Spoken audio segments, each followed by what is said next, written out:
Fala milionário, fala milionária, Emerson Almeida por aqui do canal Eu na Bolsa, com você passando para gravar aí o nosso vídeo de estudo diário, né? Com relação ao comportamento do contrato futuro, vencimento, nós estamos estudando o vencimento H, né? Ou seja, você que está chegando agora aí, que está me seguindo agora pelo Instagram, obrigado da tua audiência aí. Mas para você saber qual é o código do milho, você sempre vai digitar aí na tua plataforma ou no teu home broker, você vai digitar radical, ou seja, as 3 letras que indicam que é milho, CCM. Hoje venceu, eu fiz logo mais pela manhã, eu fiz um stories aí falando que estava vencendo o contrato de janeiro, que é CCM, usa a letra F, que corresponde a janeiro, e o ano é 20. Então CCM F20 venceu hoje, dia 15 de janeiro. E aí nós estamos estudando então o próximo vencimento, que já tem um tempo que nós estamos estudando. Se você voltar aí em alguns vídeos do IGTV, você vai perceber que eu já venho estudando o março, ou seja, CCM, a letra H e o ano 20, CCMH20, é esse o vencimento que a gente está estudando aí, beleza? Ontem a gente percebeu uma movimentação e eu dividi aqui com você, com uma intenção um pouco mais vendedora no decorrer do pregão ontem, e eu queria, né, hoje logo pela manhã, eu tive a indicação de que essa venda de ontem poderia se estender para o pregão de hoje, conforme a indicação do meu estudo do fluxo do dinheiro, mas claro que eu estou sabendo que o volume de ontem foi um volume, de certa expressão, de 47 milhões, essa condição me faz entender que o volume para hoje, para que a venda ganhasse esse destaque, precisava trabalhar com os preços abaixo da região de indicação técnica, ou seja, precisa que os vendedores continuem fazendo um direcionamento para o preço, trazendo cada vez mais baixo e que aumente o volume. O que a gente viu hoje? Uma abertura no preço a 52,22, abaixo da abertura de ontem, né? O mercado hoje já abriu abaixo do nível de ontem, tentou fazer no primeiro momento, a máxima dos preços, ou seja, o melhor momento em que a cotação do vencimento março esteve hoje dentro do pregão das 9 às 16. Por que eu estou falando isso das 9 às 16? Porque das 17 às 18 acontece o aftermarket. A gente teve aí alguma movimentação um pouco atípica, né? A gente chama de atípico porque tem pouco volume, né? Geralmente tem pouco volume, mas eu vou comentar logo mais aí, já aí sobre o after com você. E vamos continuar o raciocínio para a gente não perder o pensamento aqui.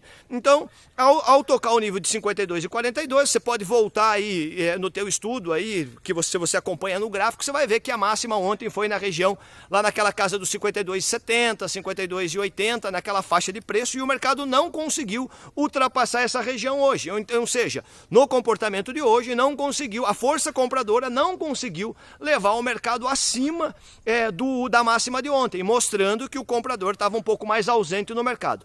Nessa condição do comprador estar mais ausente, precisaria então entrar um participante mais ativo, que nesse caso teria que ser o vendedor. Ou seja, já que não tem o comprador, tem que aparecer o vendedor. Se não aparece nenhum nem outro, o mercado fica na lateralização, numa trocação aí de defesa entre ponta de compra e ponta de venda. Porém, o volume hoje foi bom, o volume foi um volume de 44 milhões e 700, e o preço então abriu a 52,22, não conseguiu romper ou pelo menos buscar aquela direção acima dos 52,70, que tecnicamente a gente tem esse número como referência. Ficou devendo essa condição dentro do período normal. Na mínima, 52, a gente tem como 52 nessa briga entre comprador e vendedor. Abaixo de 52,40, né, a gente tem aí a indicação para o preço vir lá naquela região dos 52,10. A mínima hoje foi 52,11.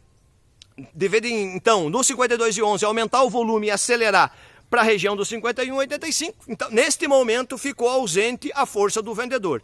Então o mercado foi conduzido entre comprador e vendedor nessa mediana de preço aí entre os 52,30 e no fechamento foi lá 52,40. Eu percebendo o meu estudo do fluxo do dinheiro que indicava para mim hoje uma ponta, mercado com uma ponta vendedora, atuei na venda no 52,21. Logo de manhã, vendi ali 52,21. No decorrer do dia, posicionei mais uma venda no 52,40, no 52,46, que não pegou, né, não ativou. E aí então fiquei só com uma parte da minha posição, que geralmente eu costumo operar, só uma parte, porque além do que, vendido, eu estou contra a tendência e eu tenho que respeitar o gráfico principal, que é o gráfico diário, que ainda fala, ó, toma cuidado com a ponta de venda aqui, né, como o presidente, né, que eu falo que o diário é o presidente, 60 minutos é o diretor e o 20 minutos é o gerente, o presidente está falando, ó, meu, eu tô comprado ainda, vai de leve com as tuas vendas aí que de repente você pode ter uma surpresa pela frente. Beleza, graficamente falando. Aí eu vejo o nível de 60 minutos, que ficou na lateralização, e o 20 minutos também disputando aí entre compra e venda no pregão de hoje. Por isso que eu optei pela condição da venda, estou com o stop engatilhado por pregão normal. Beleza, acabou às 16h20. Né, vim fazer minhas coisas e tal, e aí não acompanhei o after. E quando vejo, né, depois que vou sentar no meu computador para ver, vi que o after teve lá uma busca de preço até a região dos 52,95. Olhei, abriu a 52,46 e foi até 52,95. Andou 50 centavos, um volume de 2 milhões e pouco naquele candle. É um book vazio para um aftermarket, porque todo mundo posiciona as ordens dentro do book de ofertas, mas acreditando que não vai sair, porque geralmente tem pouco negócio dentro do after. E na barra seguinte nós tivemos um volume monstro de 14 milhões, né? Então praticamente em uma hora, se a gente teve no pregão normal 40 e 44 milhões de volume, no after hoje em uma hora, das 17 horas até as 18, nós tivemos um candle com 2 milhões e pouco de volume, 2 milhões e meio, um outro candle com mais 2 milhões e meio, são 5 milhões, e um candle com 14 milhões de volume. Então 14 mais 5, 19 milhões, quase praticamente, né, muito próximo da metade do todo o dia de hoje num after de ontem. Então por isso que num after de hoje em relação ao pregão normal de hoje, né? Então, porque o after já vai contar para o pregão de amanhã, né? Então eu quero ver se essa disputa realmente, principalmente do segundo candle, para mim no gráfico de 20 minutos, das 17h20, que foi um volume de 14 milhões, aonde o vendedor não deixou, trouxe o preço dos 52,65 até os 52,30, trazendo para dentro da normalidade, né? Então isso aí a gente vai ver qual é o reflexo desse comportamento do after no pregão de amanhã. Voltando aqui sobre o comportamento de hoje, que somou aí entre uma trocação de comprador e vendedor, a ponta da compra com um pouquinho mais de destaque, falhando assim então a minha expectativa para o fluxo do dinheiro. Fazia tempo que o fluxo do dinheiro não dava uma falha, pelo movimento de leitura que eu sempre faço, né? Ele fazia tempo que ele não dava uma falha dessa, de mostrar, principalmente na ponta de venda, eu sei que é contra a tendência, né? Então por isso que eu respeito, mas ele tinha todos os argumentos, todos os artifícios, aí, ou pelo menos todas as indicações que argumentavam uma possibilidade de atuar na venda, por isso que eu atuei. Agora, no after eu não estopei, porque geralmente eu nem opero no aftermarket, porque não tem essa característica de ter grandes volumes.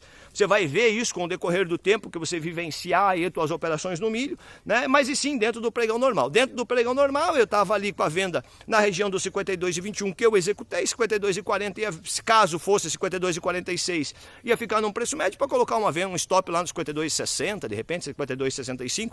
Se tivesse deixado no after, tinha sido estopado e o preço, né, no normal aí do mercado, no after, no fechamento do after, fechou lá no 52,35. Então, às vezes aí o pessoal está perguntando, mas será que foi alguma boleta errada, alguém que saiu comprando?